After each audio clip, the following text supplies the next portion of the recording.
महाभारत का सबसे वीर योद्धा कर्ण, जिसने जीवन भर इस बात का संकल्प लिया कि एक दिन उसे अर्जुन को मारना ही है।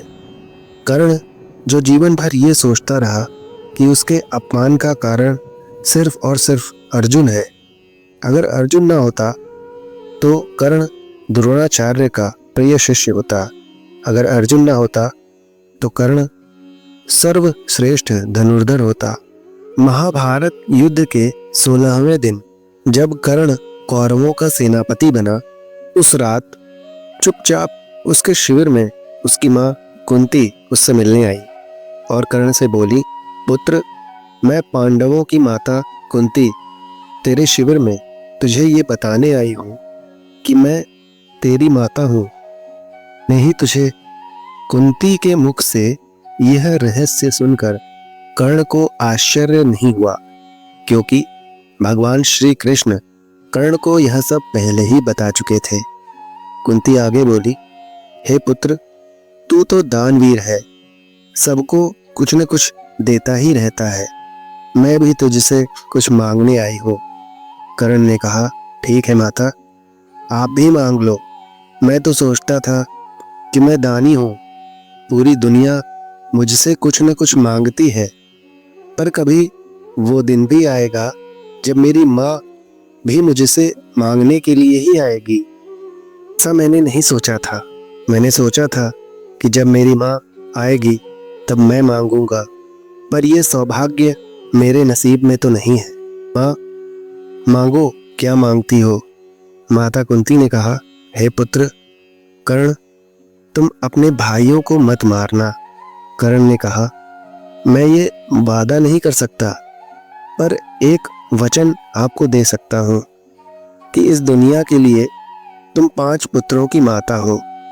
महाभारत युद्ध के बाद भी तुम 5 पुत्रों की माता ही रहोगी।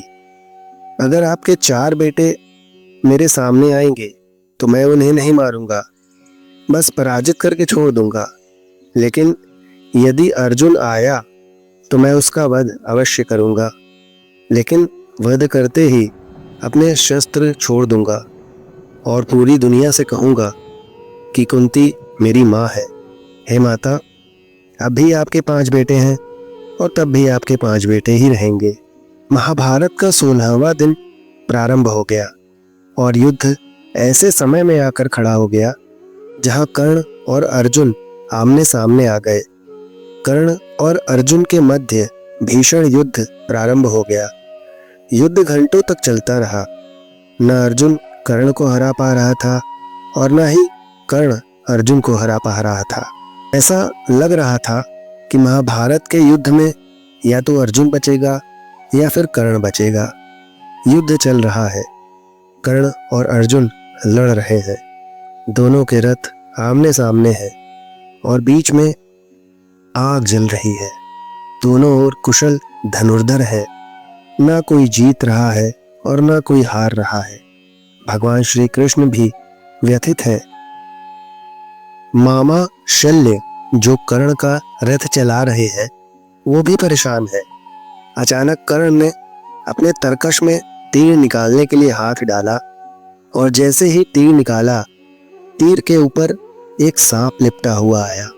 उसने बाहर निकलकर कहा, हे कर्ण, मेरा नाम अश्वसेन है। मैं दुनिया के जहरीले से भी जहरीले सांप में सबसे अधिक जहरीला हूँ और आज तेरा और मेरा दुश्मन एक ही है। तुझे लड़ने की जरूरत ही नहीं है। आग को पार नहीं कर सकता मैं। तू बस इतना कर कि इसी तीर पर मुझे लपेटकर अर्जुन के रथ पर फेंक दे और फिर लड़ना शुरू कर दे। अर्जुन तुझसे लड़ रहा होगा और मैं पीछे से जाकर उसे काट लूंगा और अर्जुन मर जाएगा। इससे मेरा भी बदला पूरा हो जाएगा और तेरा भी बदला पूरा हो जाएगा। कर्ण ने विनम्रता पूर्वक अश्वसेन सर्प को प्रणाम किया और पूछा, हे सर्पों में श्रेष्ठ अश्वसेन, आपकी अर्जुन से क्या दुश्मनी है? तब अश्वसेन ने कहा, जब अंडवप्रस्थ के जंगल से अर्जुन अपनी माँ और भाइयों को लेकर आ रहे थे तो मार्ग में अर्जुन को एक नागिन दिखाई थी। कुंती सबसे आगे थी। अर्जुन ने आगे बढ़कर उस नागिन को उठाया और उसको आग में फेंक दिया ताकि वह किसी को काट न पाए। जब उसने नागिन को आग में फेंका तो उसी समय नागिन को प्रसव हुआ और प्रसव से निकलने ले उस अंडे से फूट के नीचे गिरा एक नवजात सांप। उस सांप का नाम था अश्वसेन। उस नवजात सांप अश्वसेन ने जीवन में पहली बार पैदा होते हुए ही ये दृश्य देखा कि उसकी माँ का शरीर आग में जल रहा है, और दूसरा दृश्य ये था कि वो कोई आदमी था जो उसकी माँ को आग में जला रहा था और उसकी माँ की पूंछ उसके हाथ में थी। बहुत खोजने के बाद अश्वसेन को ये पता चला कि वो व्यक्ति, वो आदमी कोई और नहीं बल्कि अर्जुन था। उसी दिन से ही अश्वसेन दुनिया भर के बड़े बड़े सांपों की सेवा करके जहर इकट्ठा कर लेता है ताकि वो आसानी से अर्जुन को मार सके। अश्वसेन ने कर्ण से कहा, मैं अश्वसेन हूँ, जन्म से ही अर्जुन का शत्रु। मेरे जीवन का सिर्फ एक ही उद्देश्य रहा है, अर्जुन से अपनी माँ की मृत्यु का बदला लेना। हे कर्ण, इसलिए तू बस इतना कर कि मुझे अपने तीर पर लपेट कर अर्जुन के रथ पर फेंक दे।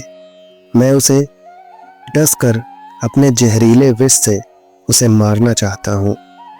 उस सर्प की बातें सुनकर कर्ण सहजता से बोले, हे सर्पराज, मैं राधेय पुत्र कर्ण आपके इस अनैतिक कार्य में आपका साथ देकर नर्क का भागी नहीं बन सकता।